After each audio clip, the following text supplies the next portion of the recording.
नमस्कार दर्शकवृन्द, म नवराज चालिसे नियमित आर्थिक कार्यक्रम बीज टकमा स्वागत छ।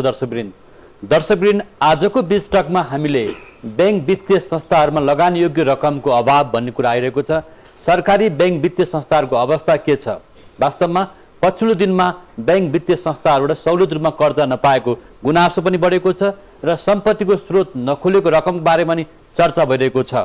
वास्तवमा पछिल्लो दिनमा राष्ट्रिय वाणिज्य बैंकले सहुलियतपूर्ण कर्जाको प्याकेज पनि ल्याएको छ। यो विषयमा आज हामी चर्चा गर्नेछौँ। आज हामीसँग राष्ट्रिय वाणिज्य बैंकका प्रमुख कार्यकारी अधिकृत किरण कुमार श्रेष्ठ स्टुडियोमा हुनुहुन्छ। यहाँलाई स्वागत छ। धन्यवाद हजुर। पछिल्लो दिनमा बैंक राष्ट्रिय वाणिज्य बैंक अथवा सरकारी बैंकको काम गर्ने शैली ढिलासुस्ती छ अथवा निजी क्षेत्रको बैंकसँग प्रतिस्पर्धा गर्न सक्दैन सरकारी बैंकले, अथवा काम चाहिँ झन्झटिलो छ सरकारी बैंकहरूमा भन्ने गुनासो पनि छ।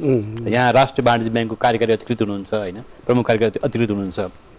राष्ट्रिय वाणिज्य बैंकले सेवाग्राहीहरूलाई कसरी काम गरिरहेको छ? हजुर धन्यवाद। राष्ट्रिय वाणिज्य बैंक अब एउटा लामो इतिहास बोकेको संस्था हो। अहिले हामी 53 वर्ष पुगेर 54 वर्षमा लागिरहेका छौँ। यो क्रममा जस्तो हिजो हामी एउटा चाहिँ पुरानो पद्धतिबाट चाहिँ हामी एउटा चाहिँ अगाडि बढेका थियौँ र कतिपय कुराहरू हाम्रो काम गर्ने कार्यशैलीहरू, हाम्रो कार्यप्रणालीहरू त्यो खालको स्थितिहरू थियो। त्यसले गर्दा निश्चित रूपमा हिजो म्यानुअल गर्दाखेरिको स्थितिमा हाम्रो प्रक्रियाले गर्दाखेरि केही खालका ढिलासुस्तीहरू पक्कै पनि हिजोको दिनमा सुनिन्थ्यो र भएको पनि हो। तर आजको दिनमा हामीले के छ भन्दाखेरि हाम्रो सेवाहरूलाई जुन ढङ्गले आधुनिकीकरण गरेका छौँ र जुन कम्प्युटराइजेसन गरेका छौँ र जुन डिजिटलाइजेसन गरेका छौँ त्यो कारणले गर्दाखेरि के छ भन्दाखेरि हाम्रो सेवाहरू अहिले अन्य जुन निजी क्षेत्रका ब्याङ्कहरू र अन्य ब्याङ्कहरू जुन छ तिनीहरू उहाँहरूसँग हाम्रो प्रतिस्पर्धी छौँ र हाम्रो सेवाहरूलाई हामीले छिटो छरितो र चुस्त बनाएका छौँ र सुधार गरेका छौँ र यो अहिले भनेका जुन कुराहरू छन् यो कुराहरू चाहिँ विगत भइसकेको स्थितिहरू हो। त्यो सरकारी ब्याङ्कमा हुनुहुन्छ यहाँ लामो समयदेखि। हजुर। र पछिल्लो दिनमा निजी क्षेत्रको गुनासो अथवा उद्योगिक व्यवसाय गुनासो के छ भने ब्याङ्कबाट चाहिँ एउटा कर्जा पाउनै गाह्रो छ र कर्जा महँगो भयो। 14, 12, 13, 14 भन्ने कुरा पनि गुनासो छ र होइन। अर्को कुरा चाहिँ वास्तवमा कर्जा लिन किन यति गाह्रो भएको र लगानी योग्य रकम चाहिँ जुन कुरा आइरहेको छ क्रन्च भनिन्छौँ नि हामी, होइन, लिक्विडिटी क्रन्च ब्याङ्कको भाषामा भन्नुपर्दा। तर आम सर्वसाधारणले वास्तवमा हरेक वर्ष यो समस्या बेहोरिरहेको अवस्था छ। ब्याङ्कबाट सहुलियत रूपमा कर्जा पाइँदैन। के हो वास्तवमा यो? जस्तो यहाँले भनेको कुराहरू केही वर्षदेखि यो कुराहरू निरन्तर आइरहेको छन् र यो चक्रहरू के छ भने दोहोरिरहेको छन् र भर्खरै पनि हामीले यो स्थितिहरू देख्यौँ। र वास्तवमा ब्याङ्कहरूसँग चाहिँ लगानी योग्य रकम कम भएको कारणले गर्दाखेरि कर्जाहरू जुन ढङ्गको माग छ त्यो अनुसार आपूर्ति हुन सकेन र कर्जा समयमा पाएन भन्ने खालको गुनासोहरू छन्। अब यसका केही कुराहरू छन्, यो किन त्यो भइरहेको छन् भन्ने कुराहरू गर्दा 2-4वटा कुराहरू छन्। एउटा कुरो त के हो भन्दाखेरि जुन ढङ्गले कर्जाको मागहरू बढिरहेको छ र त्यो अनुसार चाहिँ र वृद्धि भइरहेको छ त्यो अनुसार चाहिँ निक्षेपको वृद्धि त्यो अनुरूप भइरहेको छैनन्। निक्षेपको अनुपातमा कर्जाको माग बढ्नु एउटा प्रमुख कारण हो र त्यो निक्षेप र कर्जाको सन्तुलन नमिलाइकन हामीले जुन ढङ्गले कर्जा प्रवाहहरू गर्छौँ र त्यो खालले पनि एउटा स्थितिहरू चाहिँ यो खालको एउटा स्थितिहरू जन्माएको स्थितिहरू हो। अर्को कुरा जुन अब हामीले पुँजीगत खर्चहरू चाहिँ खर्च विस्तार हुन गइरहेको छ र यसलाई अझै जुन ढङ्गले चाहिँ जुन प्रतिशतमा र जुन स्पिडमा हुनुपर्ने त्यो कुरा पनि अहिले हुन नसकेको स्थितिले पनि त्यसले पनि कुनै न कुनै रूपमा चाहिँ प्रभाव पारेको छ। त्यस्तै किसिमले के छ भन्दाखेरि जुन निक्षेपहरू ब्याङ्कहरूमा आउनुपर्ने निक्षेपहरू अझै पनि ब्याङ्कहरूमा नआइकन होइन अनौपचारिक क्षेत्रमा जाने र ब्याङ्कले त्यसलाई च्यानलाइज गर्न नसक्ने खालका कारणहरू र विप्रेसनका कारणहरू यी कारणहरूले गर्दाखेरि लगानी योग्य रकम चाहिँ कम भएको स्थितिहरू हुन्। तर पनि अब हामीले हाम्रो सन्दर्भमा कुरा गर्दाखेरि होइन जुन यहाँले चाहिँ राष्ट्रिय वाणिज्य ब्याङ्कको सन्दर्भमा कुरा गर्दाखेरि हामीले चाहिँ के छ भने त्यो यस्तो खालको स्थितिहरू बेहोर्नु परेन र हामीले यसलाई सन्तुलन मिलाएर गइरहेको छौँ। जुन ढङ्गले हाम्रो निक्षेपहरू वृद्धि भइरहेको छ अथवा जुन ढङ्गले निक्षेपहरू बढ्छ त्यही अनुपातमा हामीले कर्जाहरूलाई चाहिँ लगानी गरेर व्यवस्थापन गरेका छौँ र यो हिसाबले गर्दाखेरि वाणिज्य ब्याङ्कको हकमा भन्दाखेरि यो स्थितिहरू होइन। यहाँले पनि भन्नुभयो पछिल्लो दिनमा इन्फर्मल सेक्टरमा अनौपचारिक क्षेत्रमा लगानी चाहिँ बढी मात्रामा गयो अथवा स्रोत नखुलेको चाहिँ रकम बाहिरियो अथवा लुकाइयो भन्ने कुरा पनि छ, होइन? र राष्ट्र ब्याङ्कको भनाइअनुसार हामीले चाहिँ बाहिर पैसा पठाएका छौँ, रकम पठाएको छौँ, बजारमा मार्केटमा पैसा छ भनिन्छ, तर ब्याङ्किङ सिस्टममा देखिँदैन। वास्तवमा ब्याङ्कको कुटीमा भएको रकम कहाँ गयो? अनि यस्तो छ अब ब्याङ्कमा भएको ढुकुटीको रकम त त्यो ब्याङ्कको च्यानलभित्रै हुने नै कुरा भयो होइन। र अहिले भर्खरै पनि यहाँलाई मैले के पनि स्मरण गराउँ भनेदेखि सरकारले जुन स्थानीय निकायमा भएको पैसाहरू जुन के अरे हाम्रो प्राविधिक भाषामा भन्दाखेरि ग खाता भनिन्छ, स्थानीय निकाय भएको खाताहरूको पनि 50% रकमहरू चाहिँ डिपोजिटमा चाहिँ देखाउन पाउने भन्ने खालको कुरो चाहिँ गरेको छ। त्यसले गर्दाखेरि झन्डै झन्डै मलाई लाग्छ 40 अरब जस्तो पैसाहरू बजारमा के अरे ब्याङ्कहरूमा आएको छ। त्यसले गर्दा 40 अरब आउनु भनेको 40 अरब चाहिँ लगानी योग्य होइन रकमहरू थपिएको कुराहरू छन्। र अब जस्तो अब ब्याङ्कको च्यानलभन्दा बाहिर हुने कुराहरू अनौपचारिक क्षेत्रहरू अथवा विभिन्न कुराहरू छन्। अब यसलाई त नियमन गर्नको निमित्त हामीसँग विभिन्न खालका मेकानिजमहरू छन्, सरकारको मेकानिजमहरू छन्, त्यसको तरिकाहरू छन्। त्योबाट चाहिँ हामीले के छ भने नियन्त्रण गर्ने गर्छौँ र नियन्त्रण गरिरहेका छौँ। जस्तो हिजोको दिनमा के सुनिन्थ्यो भन्दाखेरि सरकारी ब्याङ्कको अथवा राष्ट्रिय वाणिज्य ब्याङ्क होस्, नेपाल ब्याङ्क होस्, कृषि विकास ब्याङ्क होस्, जसको चाहिँ खराब कर्जाको अनुपात निकै धेरै छ होइन, र यहाँहरूको ऋण चाहिँ खराब अवस्थामा रहेको छ अथवा भनौँ न अनुत्पादक क्षेत्रमा लगानी भयो अथवा लगानी भएको रकम उठ्न सकेन र ब्याङ्क चाहिँ अप्ठ्यारोमा छ भनेर पटक पटक यहाँहरूको राष्ट्रिय वाणिज्य ब्याङ्कको विषयमा चाहिँ प्रतिवेदनहरू पनि बाहिर आएकै हो। र अहिलेको अवस्था के छ, खराब कर्जाको अवस्था के छ? यस्तो छ अब हिजोको विगतको अवस्था यहाँले भनेको कुरो ठिकै हो होइन। त्यसलाई अझै हामी चाहिँ अर्को भाषामा स्पेसिफिक भएर भन्दाखेरि हामी यसलाई चाहिँ के भन्छौँ भन्दाखेरि 54 सालदेखि 59 सालसम्मको स्थितिमा चाहिँ यो ब्याङ्कहरू र विशेष गरेर चाहिँ राष्ट्रिय वाणिज्य ब्याङ्क, नेपाल ब्याङ्क लिमिटेड जस्ता पुराना सरकारी स्वामित्वको ब्याङ्कहरूमा चाहिँ भएका कर्जाहरू चाहिँ गुणस्तरीय भएर कर्जाको नियन्त्रणहरू चाहिँ एकदमै फितलो रह्यो र कर्जाको अनुगमन हुन सकेन र त्यस कारणले गर्दाखेरि चाहिँ जुन खराब कर्जाको मात्राहरू चाहिँ बढ्यो र त्यो बढ्ने पनि एउटा एकदमै एउटा असाधारण रूपले बढ्यो र खराब कर्जा असाधारण रूपले गर्यो। र यसले गर्दाखेरि के छ भन्दाखेरि ती ब्याङ्कहरूको चाहिँ स्थितिहरू एकदमै नाजुक स्थिति गरेर एउटा चाहिँ ठुलै सुधारको माग पनि गर्यो र जसले गर्दाखेरि त्यतिखेर यहाँलाई थाहै छ 59 सालदेखि वित्तीय क्षेत्र सुधार कार्यक्रम आयो र वित्तीय क्षेत्र सुधार कार्यक्रमले एउटा चाहिँ सुधारका विभिन्न योजनाहरू बनाएर त्यो योजनाको सबैभन्दा केन्द्रमा र प्राथमिकतामा चाहिँ खराब कर्जालाई चाहिँ व्यवस्थापन गर्ने र खराब कर्जालाई नियन्त्रण गर्ने कुरा पनि रहेको थियो र त्यो कुराहरू वास्तवमा रिजल्टमा पनि 5 वर्षको सुधार कार्यक्रमले त्यो देखायो।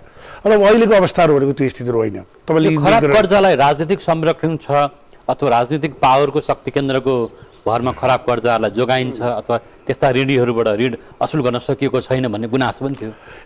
यो कुराहरू यहाँले भनेको कुराहरूमा मैले भने यो कुरामा जस्तो खराब किन हुन्छ त कर्जा भन्ने खालको कुराहरू भनेको जुन कर्जाहरूमा चाहिँ राम्रो विश्लेषण गरिँदैन र जुन कर्जाहरूमा चाहिँ के छ भने ब्याङ्कले बनाएको नीति नियमहरू र परिधिहरूलाई नागिन्छ र जुन कुरालाई चाहिँ के छ भन्दाखेरि त्यसलाई चाहिँ व्यावसायिकताको आधारमा भन्दा पनि अन्य आधारहरू टेकेर गरिन्छ त्यो बेलामा चाहिँ निश्चित रूपले चाहिँ के छ यी घटनाहरू घट्छन्।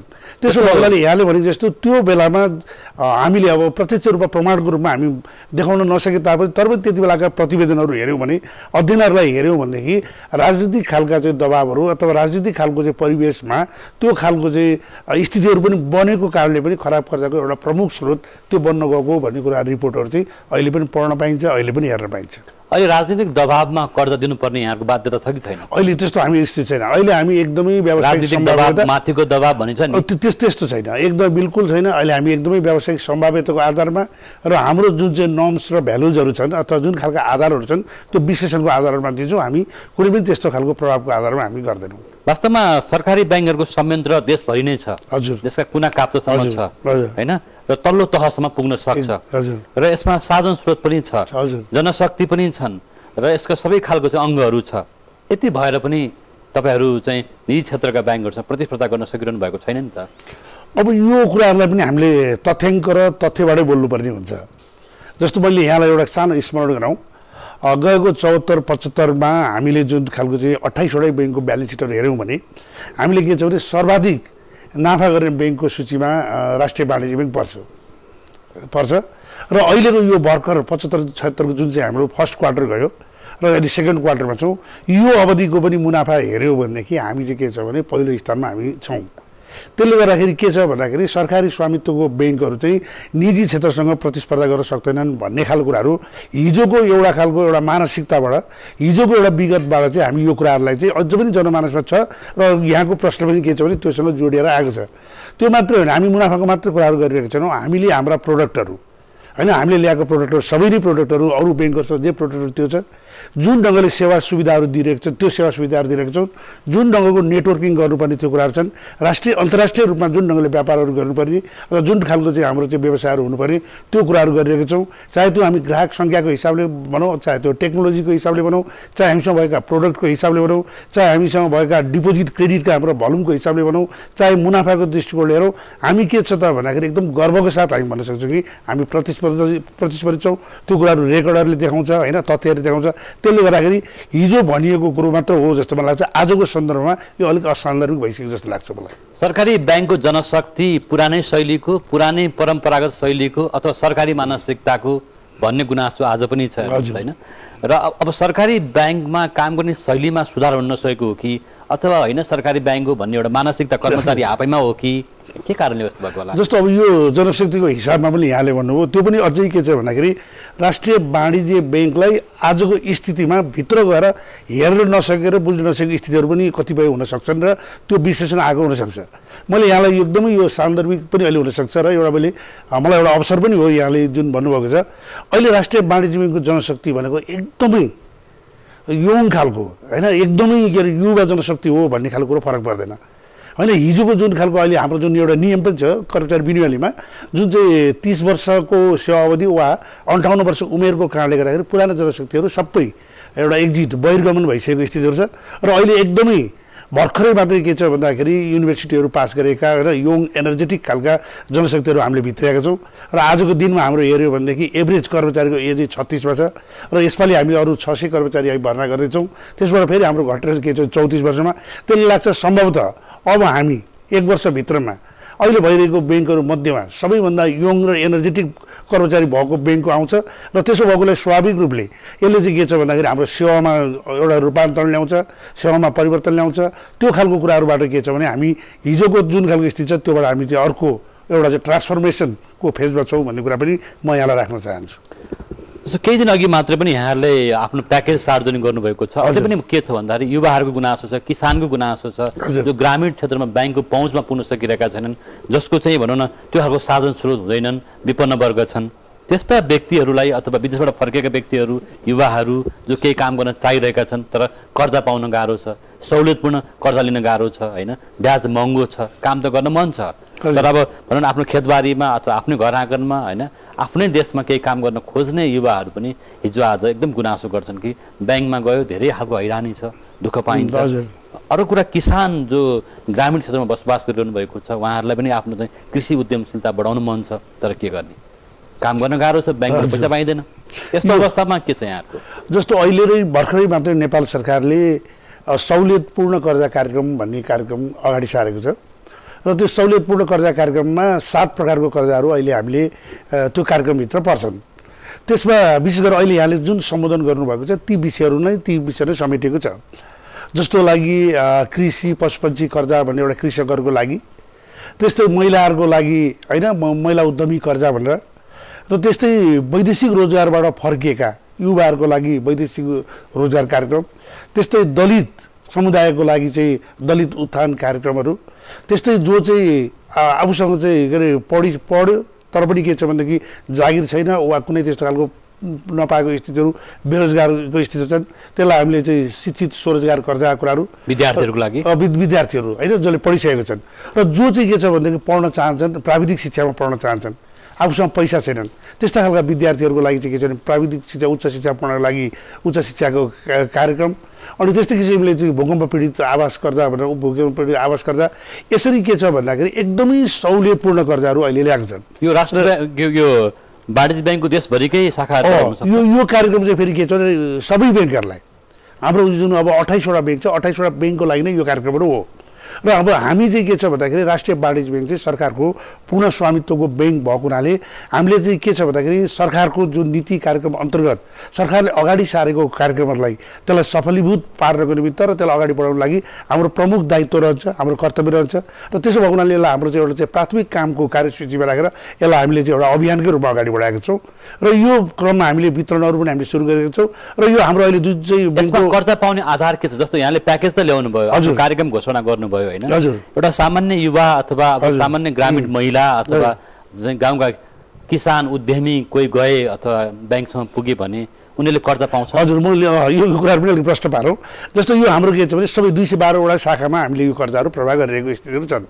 अनि त्यसले गर्दाखेरि अब यसमा के हो त भन्दाखेरि यसमा एउटा कुरो चाहिँ भ्रमलाई हामीले पनि आवश्यक छ कि यो कर्जा भनेको निवेदन दियो अथवा सर्टिफिकेट देखाए कर्जा पाउने भनेको चाहिँ होइन।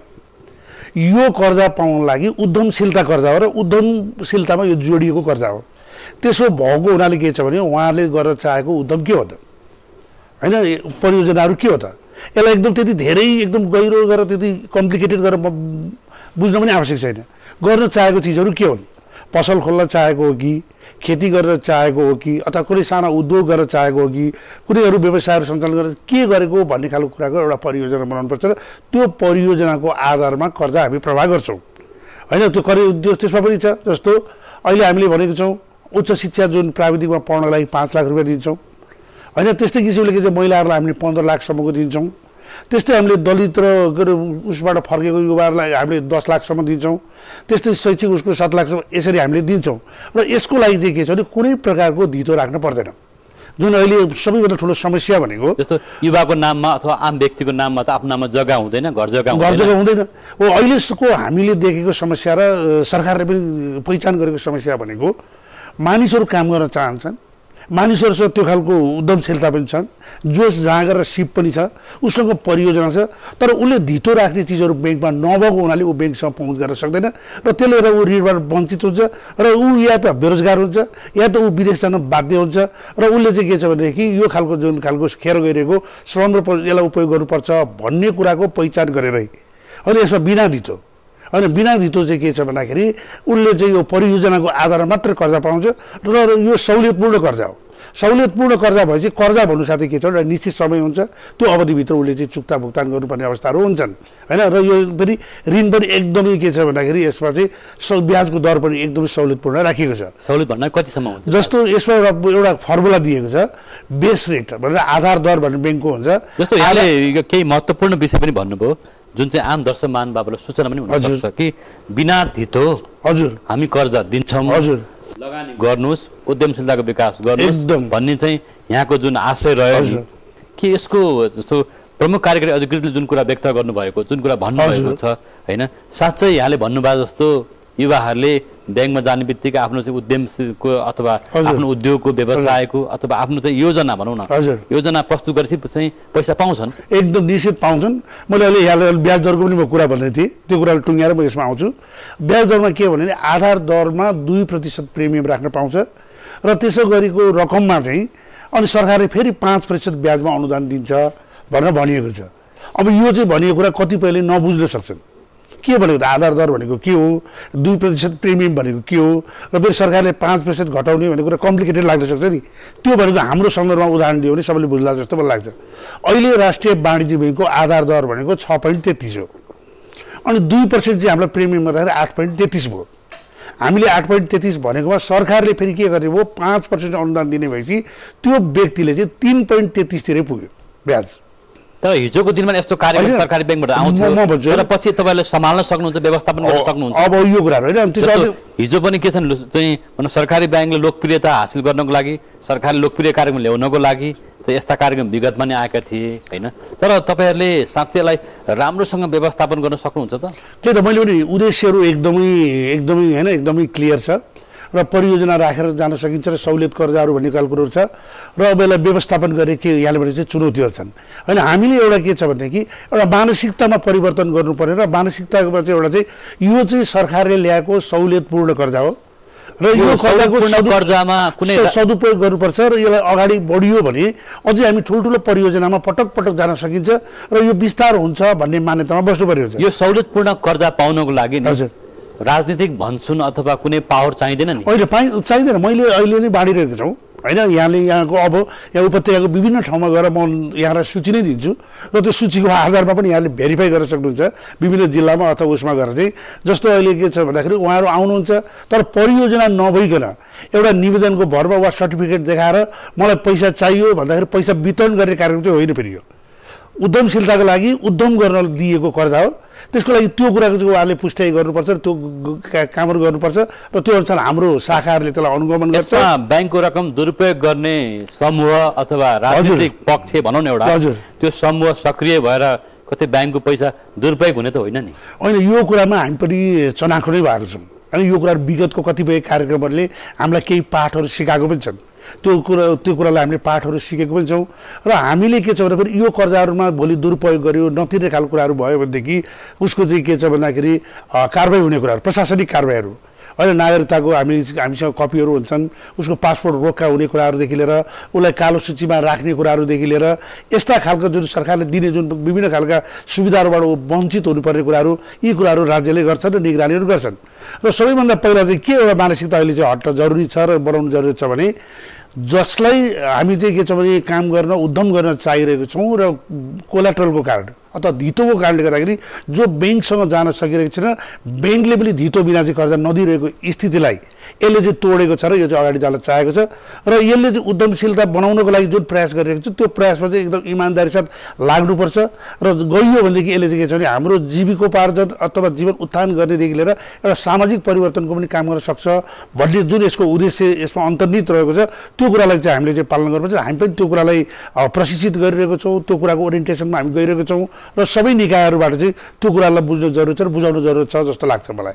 यसमा दलित, विपन्न, उपेक्षित वर्ग होइन, महिला हजुर होइन, सबै खालको वर्ग, युवा स्वरोजगार होइन, युवा जो के अरे बेरोजगार भएर बसेका छन् देखि लिएर वैदेशिक रोजगारबाट फर्केकोहरू यसमा अब तराई, मधेस, पहाड, हिमाल सबैतिर यो सबै जस्तो अहिले मेरो शाखाहरू चाहिँ 212वटा छ होइन, त्यो 74 जिल्लामा छ। ती सबै शाखाहरूमा चाहिँ जानुहोस् भनेर हामीले भनेको छौँ र सबै शाखाहरूमा गएको छ, आवेदनहरू दिइरहेको छ, त्यो प्रक्रियामा छ।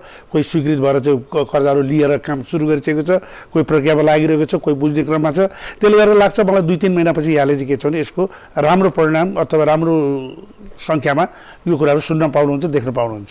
आशा गरौँ राष्ट्रिय वाणिज्य ब्याङ्कको लगानी स्तरप चाहिँ एउटा चाहिँ भनौँ न हजुर उपलब्धिपूर्ण रहनेछ, हामीलाई त्यो अपेक्षा गरेका छौँ हामीले।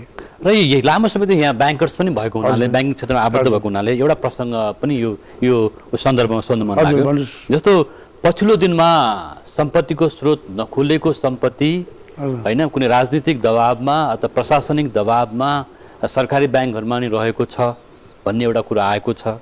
र अर्को कुरा चाहिँ हामीसँग चाहिँ जुन अहिले चाहिँ विदेशमा लगानी गरिएको अथवा भनौँ न अवैध च्यानलबाट पैसा आइरहेको भन्ने कुरा छ, जसले राष्ट्र ब्याङ्कमा नि यसले निगरानी बढाएको छ, राष्ट्र ब्याङ्क आफैले पनि। त यो प्रसङ्गमा सरकारी ब्याङ्कको सिओले कतिको निगरानी राखेको हुन्छ, कतिको दबावमा हुन्छ? यस्तो हुन्छ, यो कुरा त अब सम्भवै हुँदैन, अहिलेको ब्याङ्किङ प्रणालीमा यो कुराहरू सम्भव हुँदैन।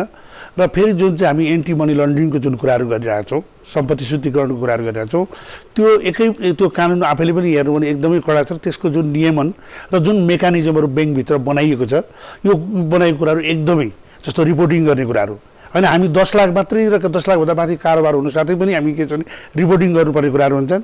त्यस्तै अर्को हाम्रो के शङ्कास्पद कारोबारको कुराहरू भन्ने पनि हाम्रो त्यहाँनिर हुन्छन् होइन, विभिन्न तरिकाले हामीले शङ्काहरू लाग्यो त्यो पनि राष्ट्र ब्याङ्क गर्नुपर्ने हुन्छ। र अहिले चाहिँ के छ भने यो खालि यो म्यानुअल्ली मात्रै होइन, हाम्रो सिस्टमले नै त्यो सबै कुराहरू जेनेरेट गर्छ। त्यसले गर्दाखेरि अहिले यो ब्याङ्कहरूभित्र त्यसरी चाहिँ अवैध ढङ्गले चाहिँ पैसाहरू आउने राख्ने र कसैको दबाबमा चाहिँ त्यहाँनिर चाहिँ त्यसरी बस्ने भन्ने खालको कुराहरू सम्भवै हुँदैन। हुन्डीको मार्फत आउने पैसा त्यो ब्याङ्कभित्र चाहिँ सम्भवै हुँदैन, जुन हुन्डी च्यानलबाट।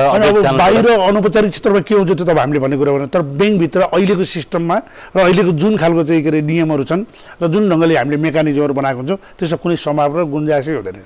सरकारी ब्याङ्कलाई त्यो खालको दबाब होइन, त्यो त झन् हुँदै हुँदैन। सरकारी ब्याङ्क त अझ बढी कडा हुन्छ, अझ बढी कडा हुन्छ र यो कुरामा एकदमै धेरै मात्रामा हामी चाहिँ के छ भनेदेखि सतर्क छौँ र धेरै मात्रामा हामी यसमा कडाइ हुन्छ।